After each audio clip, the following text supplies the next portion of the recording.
Selamat pagi. Kami dari kelompok 7 mau mempresentasikan tugas kami.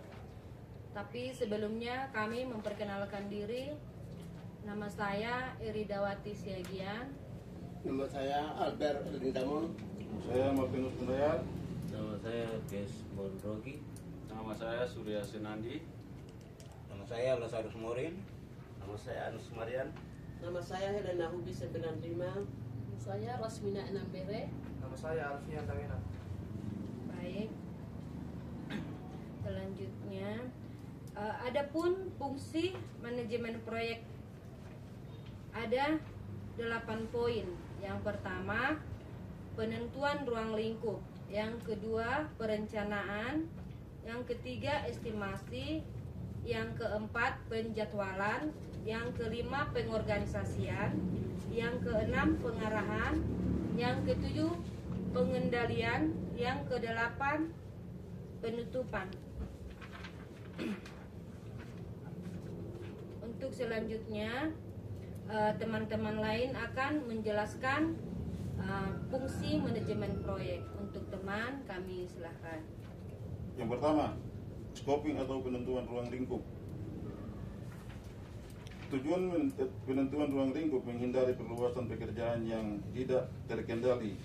Dua, memberikan kejelasan kepada seluruh pihak yang terlibat, menjadi dasar penyusunan rencana kerja dan anggaran, mempermudah proses pengawasan dan evaluasi. Langkah-langkah penentuan ruang lingkup: mengidentifikasi tujuan utama kegiatan atau proyek, penentuan batasan pekerjaan secara jelas, mengidentifikasikan kebutuhan dan sumber daya yang diperlukan. 4. Mendokumentasi ruang lingkup dalam bentuk tertulis. 3. Unsur-unsur ruang lingkup: latar belakang kegiatan, tujuan yang ingin dicapai, batasan masalah, hasil atau output yang diharapkan. 4. Pihak-pihak yang terlibat. 2. Perencanaan.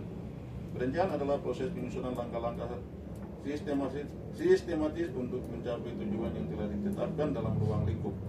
Tujuan perencanaan: menentukan strategi pelaksanaan kegiatan, mengoptimalkan penggunaan sumber daya, mengurangi risiko yang mungkin terjadi menjadi pedoman dan pelaksanaan kegiatan. Komponen perencanaan: menetapkan tujuan yang spesifik dan terukur, menyusun jadwal kegiatan, menentukan anggaran biaya, pembagian tugas dan tanggung jawab, identifikasi risiko dan strategi mitigasi.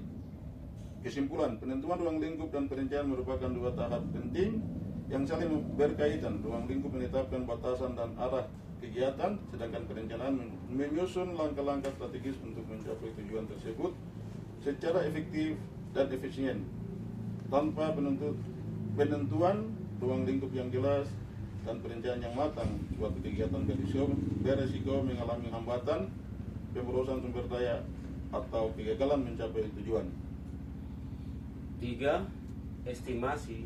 Estimasi adalah proses memikirkan kebutuhan proyek. Biasanya meliputi estimasi biaya, estimasi waktu, estimasi tenaga kerja, estimasi material atau sumber daya lainnya. Tujuan: menentukan apakah proyek layak secara finansial dan realistis untuk dijalankan. Jadi kalau estimasi akuntansi keuangan, dasar perhitungan biaya langsung, tidak langsung, dan overall.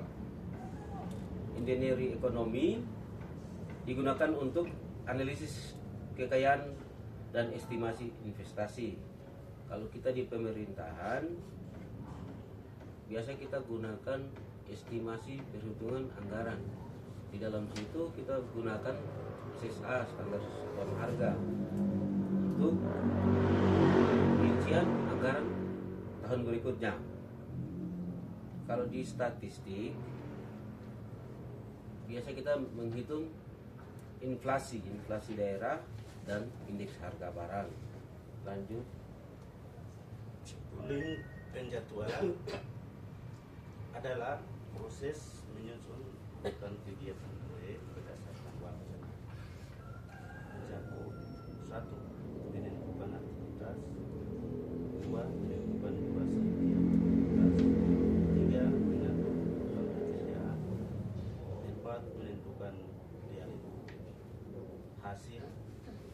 1 lain proyek, 2 BNH, 3 network diagram.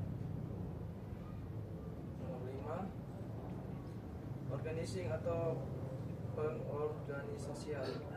Organizing adalah proses mengatur dan membagi tugas kepada anggota tim, yaitu mencakup pembagian peran dan tanggung jawab, struktur organisasi proyek, koordinasi antar tim. Tujuannya memastikan setiap orang tahu tugas dan tanggung jawabnya masing-masing. Ya, seperti saya yang kerja di perbankan atau BUMN, yang seperti kita tahu bersama, sebelum kita masuk ke kantor, tahap pertama yang kita lalui adalah melewati satpam. Satpam itu yang menjaring nasabah, entah itu mau ke CS, ke teller ataupun untuk keperluan lain di lantai 2. Selanjutnya, setelah kita melewati satpam, kita memberitahukan kebutuhan kita. Seperti yang ke teller, kita menunggu antrian dulu ke teller. Setelah nomor kita dipanggil, teller memanggil kita. Ketika kita ingin transfer atau menarik uang, kita sudah tahu tujuannya. Untuk membayar uang kuliah misalnya, kita pastikan dulu uangnya kita pas, dan teller juga memastikan uangnya kita pas, sehingga tidak terjadi risiko-risiko yang tidak diinginkan seperti uang kurang atau uang kelebihan. Setelah itu supervisor melakukan approval sehingga uangnya kita terkirim ataupun kita menarik dan kita bisa membawa pulang hasilnya. Terus yang kedua, ketika kita ke CS untuk melakukan perbaikan Brimo misalnya, kita menyiapkan CS, memastikan semua kelengkapan berkas kita sehingga kita tidak bolak-balik untuk melakukan apa yang kita inginkan gitu. Mungkin selanjutnya. Ya, nomor 6, direction atau pengarahan. Direction adalah proses memimpin dan mengarahkan tim agar bekerja sesuai rencana. Meliputi dapat memberikan instruksi, 2 memotivasi tim, 3 komunikasi efektif, 4 penyelesaian konflik. Tujuan menjaga kinerja dan tetap optimal. Saya akan ambil kembali ke penyelesaian konflik. Masalah konflik ini sangat perlu saat pengarahan atau dari suatu proyek, supaya jangan ada terjadinya salah pengertian antara tim sehingga terjadinya konflik. Ya, selanjutnya. Nomor 7, controlling. Mengendalikan. Controlling adalah proses memantau dan mengevaluasi jalannya proyek. Mencakup membandingkan realisasi dengan rencana. Mengontrol biaya dan waktu. Mengelola perubahan. Mengatasi masalah. Tujuan memastikan proyek tetap sesuai target, biaya, waktu, kualitas. Baik, yang ke-8, closing atau penutupan. Closing adalah tahap akhir proyek setelah seluruh pekerjaan selesai, mencakup serah terima hasil proyek, evaluasi proyek, dokumentasi akhir, pembubaran tim proyek. Tujuan dari closing ini adalah menutup proyek secara resmi dan mengambil pelajaran untuk proyek berikutnya. Saya mencontoh di kantor saya bagian pengadaan. Akhir dari suatu proyek yaitu serah terima hasil pekerjaan dari penyedia ke pihak administrasi, yang nanti dari serah terima itu habis itu penyelesaian administrasi kontrak, pembayaran akhir, evaluasi kinerja penyedia, persiapan dokumen pengadaan. Ini digunakan sebagai dasar hukum teknis dalam pelaksanaan closing atau kontrak ini.